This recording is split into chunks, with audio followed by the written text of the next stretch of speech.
Since 1907, a motorcycle race has taken place on a tiny island in the Irish Sea. Riders launch down public roads at over 200 miles per hour, threading between stone walls, houses, and telegraph poles, with nothing between them and the pavement but leather and luck. More than 270 people have died on this course. That is more than 5 times the number of deaths in the entire history of Formula One racing. And yet, every single June, they come back. Riders sign up knowing the odds. Fans pack the hedgerows. The government promotes it as a tourist attraction. Nobody is forced to be there, and nobody is willing to stop. This is the Isle of Man TT. To understand why it refuses to die, you need to understand how it was born in the first place. The year was 1906. The United Kingdom had a problem. The Motor Car Act of 1903 imposed a 20 miles per hour speed limit on all British roads. That meant motorcycle racing on public roads was effectively illegal anywhere on the mainland. You could not test your machines at real speed. You could not prove whether one manufacturer's engine was better than another. The motorcycle industry was growing fast and it had nowhere to race. But there was this tiny island sitting in the Irish Sea between England and Ireland, the Isle of Man. And here is the crucial detail that changes everything. The Isle of Man is not part of the United Kingdom. It is a self-governing crown dependency with its own parliament called Tynwald, which claims to be the oldest continuous parliament in the world. Tynwald has been legislating on the island since the Viking era. UK traffic laws did not apply there. The island had no national speed limit, and to this day, it still does not. You can drive as fast as you want on the Isle of Man's unrestricted roads, and that is completely legal. So in 1904, the Manx government passed the Highways Light Locomotive Act, which specifically allowed public roads to be closed for motor racing. The island was already hosting car races. And on a train ride home from a scandal-plagued motorcycle race in Austria, a group of men, including Freddie Straight from the Autocycle Club and the Collier brothers from Matchless Motorcycles, hatched a plan. They would create a proper international motorcycle race on the Isle of Man, where the laws allowed it. The idea was formally proposed at the Autocycle Club's annual dinner on the 17th of January 1907. Within months, it was real. On the 28th of May 1907, the first Isle of Man Tourist Trophy race took place on the 15-mile St. John's short course. Charlie Collier won the single-cylinder class on a matchless motorcycle at an average speed of 38 miles per hour. The bikes had pedals, mud guards, silencers, and toolkits bolted on. Single-cylinder machines had to average 90 miles per gallon just to be eligible. The name Tourist Trophy was deliberate. These were supposed to be road-going machines, tested under the most brutal real-world conditions imaginable. The philosophy was simple: racing improves the breed. 4 years later, in 1911, the race moved to the Snaefell Mountain course. This is where the story gets serious. Picture this: 37.73 miles of public roads and 219 corners, about 60 of them with names that riders memorize like a prayer. The course starts on Glen Crutchery Road in the seaside town of Douglas, immediately plunges down the terrifying Bray Hill descent, then winds through villages like Crosby, Ballacrane, Kirkmichael, and Ramsey. It climbs from sea level all the way up to 1,385 feet at Halewood Height near the summit of Snaefell Mountain, through exposed moorland where fog can roll in without warning, then drops back down through a series of high-speed bends before returning to Douglas. The entire loop takes the fastest riders about 16.5 minutes, at an average speed of over 136 miles per hour, on roads with stone walls, hedgerows, houses, pubs, and post boxes inches from the racing line. The course has remained essentially unchanged since 1923. These are the same roads the residents of the Isle of Man drive every day to get groceries and go to work. For 2 weeks every June, they become the most dangerous racetrack on the planet. And in 1911, the year it opened, the mountain course claimed its first life. A rider named Victor Surridge was killed at Glen Helen during practice. The clock started ticking that year, and it has never stopped. From 1949 to 1976, the TT was a round of the official FYM Motorcycle World Championship. That meant the best riders in the world were contractually required to race there whether they wanted to or not. If you wanted to compete for the world title, you had to show up on the mountain course and race on these public roads. And during those decades, the death toll was horrifying. The 1950s and the 1960s each claimed more than 40 lives. In 1972, Italian rider Gilberto Parlotti was killed at the veranda section of the course during practice. His close friend Giacomo Agostini, a 10-time TT winner, a 15-time world champion, and one of the greatest motorcycle racers who ever lived, declared the mountain course too dangerous and vowed never to return. Other Grand Prix stars joined the boycott. Riders who had been contractually obligated to risk their lives on these roads finally said enough. By 1976, the FIM officially stripped the TT of its world championship status. And here's the irony that saved the race. Once it lost championship status, every single rider who showed up at the TT from that point forward was there entirely by choice. Nobody was being forced. Nobody had a contract requiring them to risk their life between the stone walls and hedgerows of the mountain course. And that voluntary commitment became the moral foundation the race still stands on today. The race was also canceled during both World War I and World War II, during a foot-and-mouth disease outbreak in 2001, and during the COVID pandemic in 2020 and 2021. Every single time it came back. Every single time the riders returned. So just how dangerous are we talking? Let me put the numbers in perspective because they are genuinely hard to believe. The Snaefell Mountain Course has claimed approximately 270 to 280 lives since 1911. That includes riders, sidecar passengers, marshals, officials, and spectators. The exact number depends on which events you count, because the Manx Grand Prix and Classic TT also use the same mountain course and add to the toll. The narrowest count, just official TT races and practice sessions through 2023, stands at around 156 fatalities. Add the Manx Grand Prix and Classic TT deaths, and it reaches approximately 269. Add marshals, officials, and spectators, and it pushes beyond 280. For comparison, Formula One has lost roughly 52 drivers across the entire history of its world championship since 1950. That works out to about 0.7 deaths per year. The TT alone has killed 5 times that many. MotoGP has recorded about 104 rider deaths since 1949, but 36 of those actually happened at the Isle of Man TT when it was still a championship round.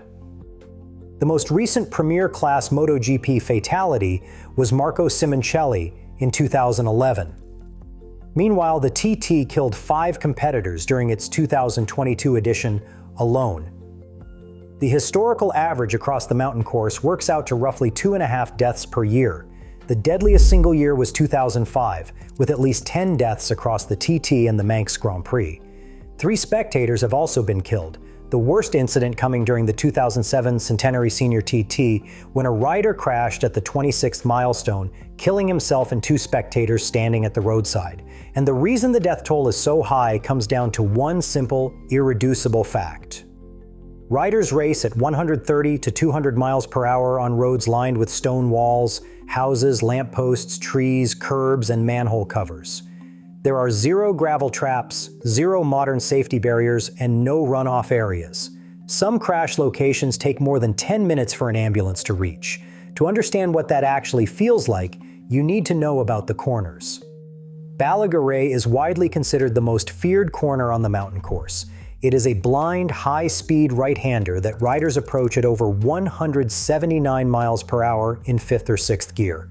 They hit the apex at roughly 131 miles per hour, leaned over at 45 degrees, with stone walls lining the exit and absolutely nowhere to go if something goes wrong. In 2010, Guy Martin, one of the most famous TT riders in history, lost the front end at Balaguerre.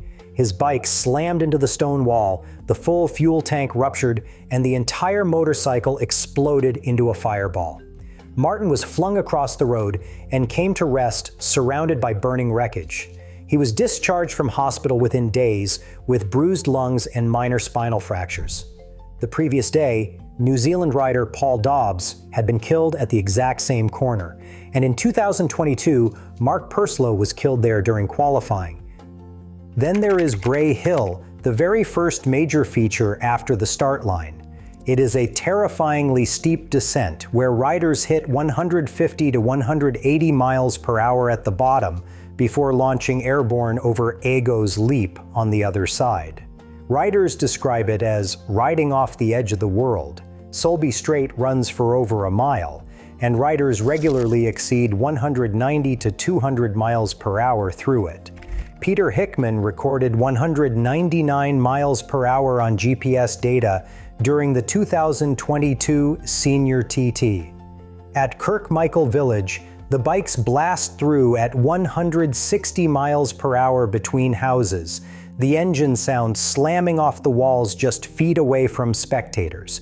And then there is Crosby, a shallow left-hand kink through a village that riders take nearly flat out at over 180 miles per hour. It was here, on the 29th of May 2003, that the TT lost one of its greatest ever riders. David Jeffries was a 9-time TT winner and the outright lap record holder at the time. During practice, he hit oil that had been dropped by a previous rider. His motorcycle slammed into a house wall. He was thrown back across the road, and the impact brought down a telegraph pole. John McGuinness, riding behind him, stopped at the scene and later described it as looking like a war zone. Jeffrey's death at Crosby sent shockwaves through the paddock. He was the fastest man on the mountain course. He was supposed to be untouchable, and a patch of oil on a public road killed him. One of the most spectacular crashes ever recorded at the TT happened in 2010, when Connor Cummins lost control at the veranda section near the top of the mountain. A television helicopter was filming overhead and captured the entire thing. After opening with a lap of over 131 miles per hour, Cummins' bike got away from him on lap 2 and he cartwheeled down the mountainside with his machine tumbling alongside him. He suffered 5 broken vertebrae, a badly shattered arm that required 2 metal plates and 16 screws, a dislocated knee, and bruised lungs. He was conscious and talking at the scene. He returned to racing the following year. He is still competing today. Learning the mountain course is itself an act of devotion.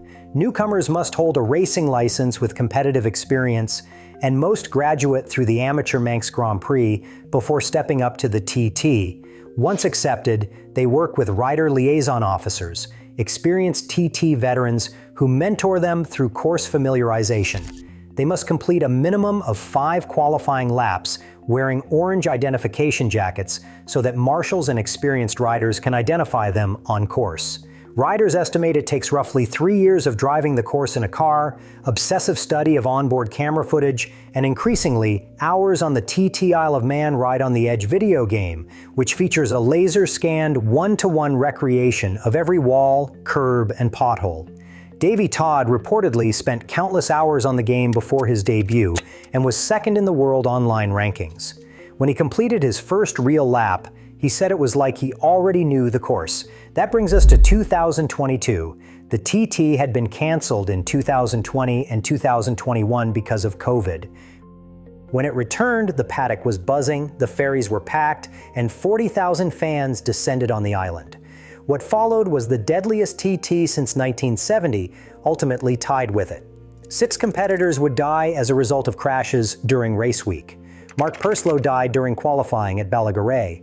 Davey Morgan, a 52-year-old veteran making his 80th TT start, was killed in the opening Supersport race.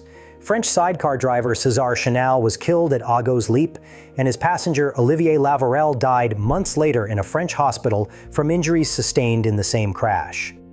And in the most devastating moment of the entire fortnight, father and son sidecar crew Roger Stockton, aged 56, and Bradley Stockton, aged 21, were both killed at the same corner during the second sidecar race.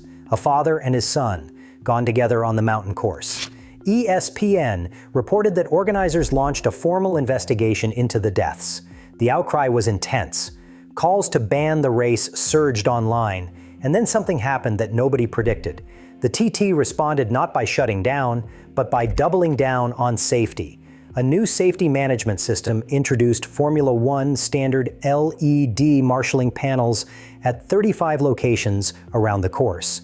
GPS tracking became mandatory for all competitors in 2023, providing second-by-second position data accurate to 10 centimeters. Starter numbers for the big bike races were capped at 50 to reduce congestion on course. And from 2025, all competitors must undergo mandatory pre-event medical assessment, including physiological and biochemical testing. The result? The 2024 TT was completely fatality-free, the first time since 2012. And the 2025 TT repeated the achievement, making it the first back-to-back fatality-free years in the modern era. Before that, only 1982 had managed a death-free TT since 1937. Does that mean the course is safe now? Absolutely not. The fundamental equation of 200 miles per hour motorcycles and stone walls has not changed. But for the first time, there is cautious optimism that the worst years might be behind them. Now, if you are finding this as fascinating as I do, hit subscribe. I cover deep dives into motorsport, motorcycle culture, and the stories behind the most extreme events on the planet every week. Let us keep going, because the human stories behind the TT are where it gets truly extraordinary. No story in motorsport compares to the Dunlop family. Joey Dunlop, known as the King of the Roads, won 26 TT races between 1977 and 2000. A quiet, humble pub owner from Ballymoney in Northern Ireland, he arrived at his first TT in 1976, having never even seen the circuit. At Ballacrane Corner, he did not know whether to turn left or right. He won his first TT the following year. Joey's final TT was in 2000 at 48 years old, where he won 3 more races. He was awarded an OBE, not for racing, but for humanitarian work. He personally drove vans loaded with supplies to orphanages in Romania, Albania, and Bosnia during the wars there. 3 weeks after his last TT victory, on the 2nd of July 2000, Joey was killed in a minor race in Tallinn, Estonia, in wet conditions on a small 125 cubic centimeter bike. His funeral drew 50,000 mourners to the streets of Belfast and Ballymoney, but the Dunlop story does not end there. Joey's brother Robert was also a champion road racer. Robert was killed at the Northwest 200 in 2008. Robert's son William, Joey's nephew, was killed at the Scaries 100 in 2018 at the age of 32. He left behind a pregnant partner. 3 members of the same family, all killed by motorcycle road racing. And yet Robert's other son, Michael Dunlop, keeps racing. Not only does he keep racing, he has become the most successful TT rider in history. Michael now holds 33 TT wins as of 2025, surpassing his Uncle Joey's record in 2024. Less than 48 hours after his father Robert's death in 2008, 19-year-old Michael defied officials and raced the 250 cubic centimeter event anyway. He won. Michael Dunlop races past the very corners where people he loved have died. He races on the same roads that claimed his uncle, his father, and his brother from the sport they all shared. And he wins. Again and again and again. John McGuinness, known as the Morecambe Missile, has 23 TT wins and an astonishing 47 podium finishes. In 2007, he became the first rider ever to lap the mountain course at over 130 miles per hour.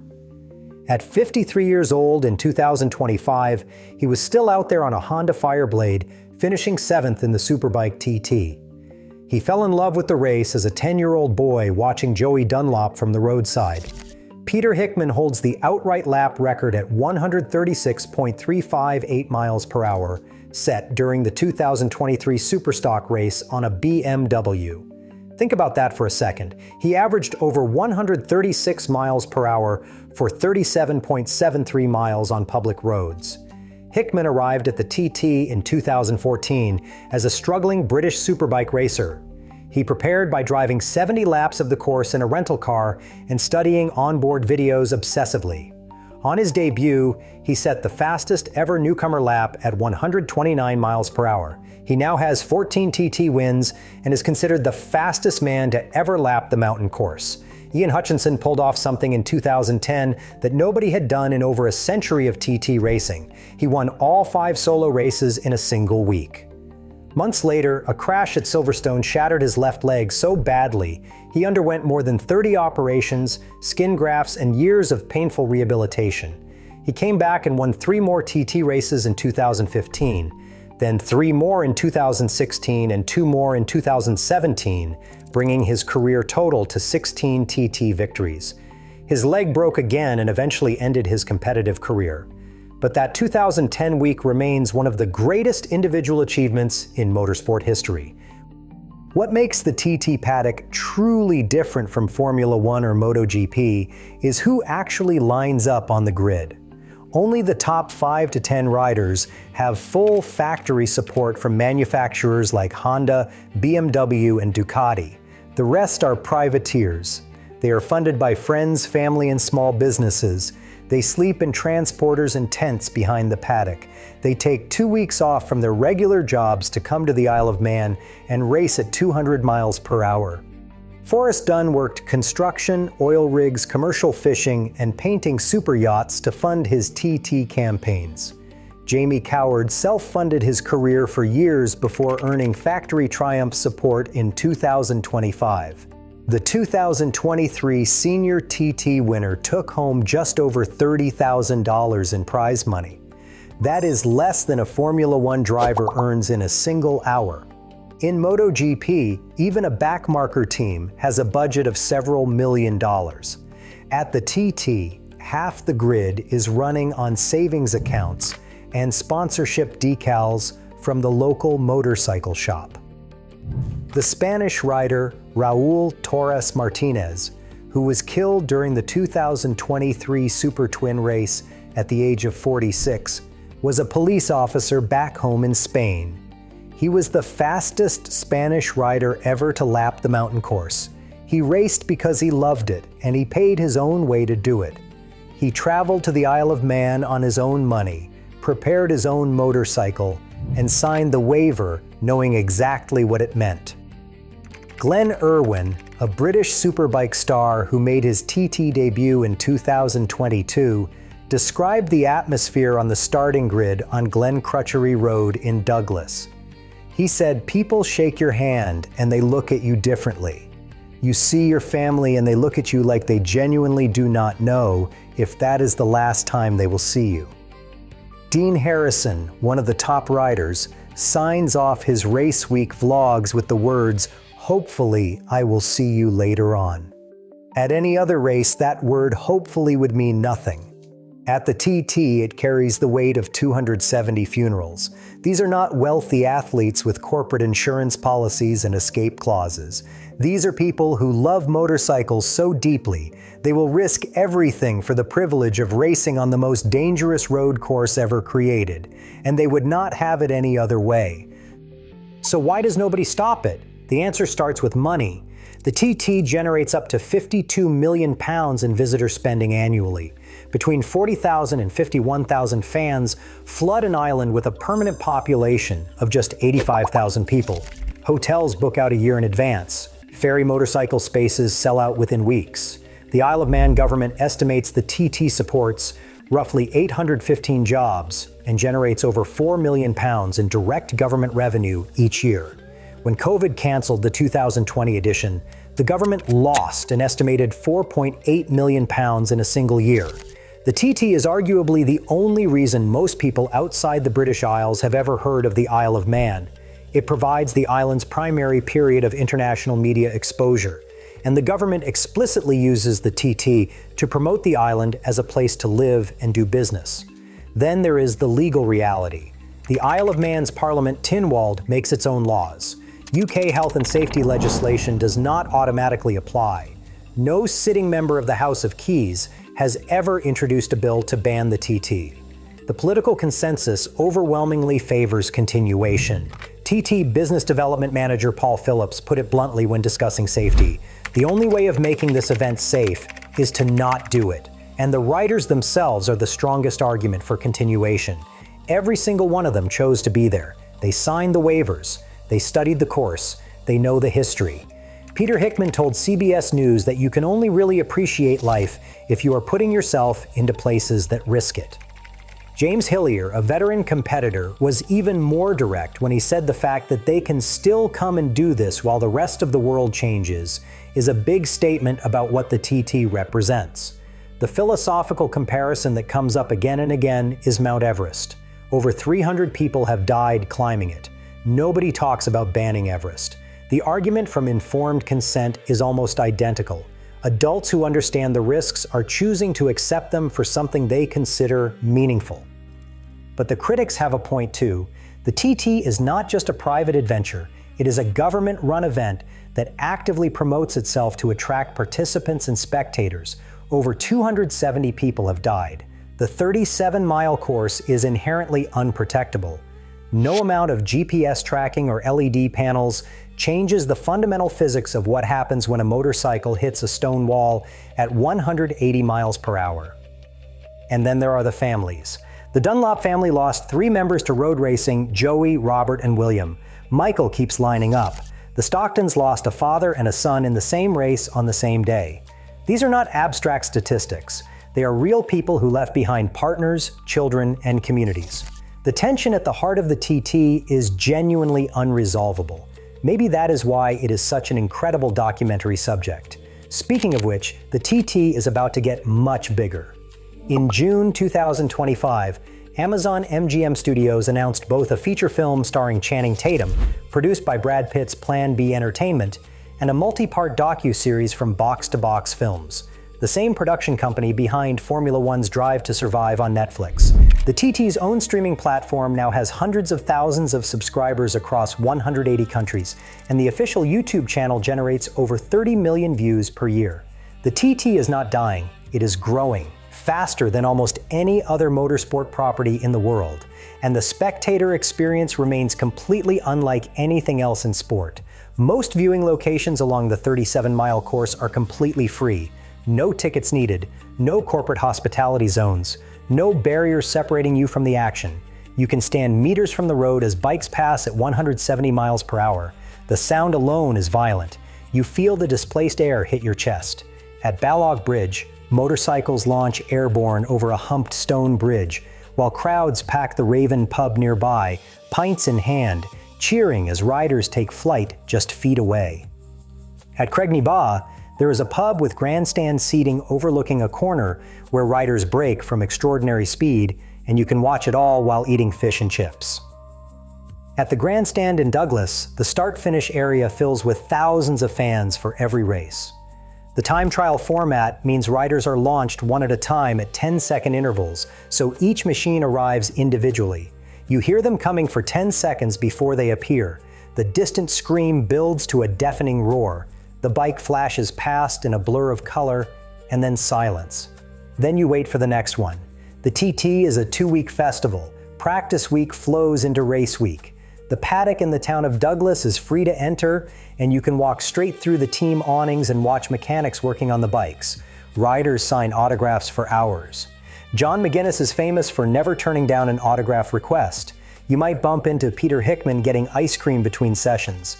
The Douglas Promenade becomes a massive outdoor motorcycle exhibition lined with thousands of bikes from all over Europe. The Monster Energy Fan Park offers free live music, big screen race coverage, and appearances from the riders themselves. Hotels and campsites book out a year in advance. Ferries from Liverpool and Heysham are packed with bikes. The crossing itself is considered part of the pilgrimage. As one longtime visitor put it, going to the TT the first time is about the racing. From the second time forward, it is about everything else. That is the TT, a 2-week festival where you can watch humans do something so breathtaking and so dangerous that it should not exist in the modern world. And yet it does, because the island makes its own laws, the economy depends on it, the riders choose to accept the risk, and 270 deaths in over a century have not been enough to stop any of them.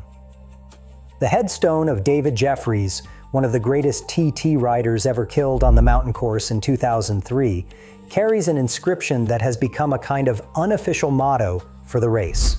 Those who risk nothing, do nothing, become nothing. Whether you think the Isle of Man TT is the greatest motorsport event on Earth, or an unconscionable relic that should have been banned decades ago. One thing is undeniable. As long as there are people willing to ride at 200 miles per hour between stone walls on a rainy island in the Irish Sea, and as long as there is a government that will let them do it, the TT is not going anywhere.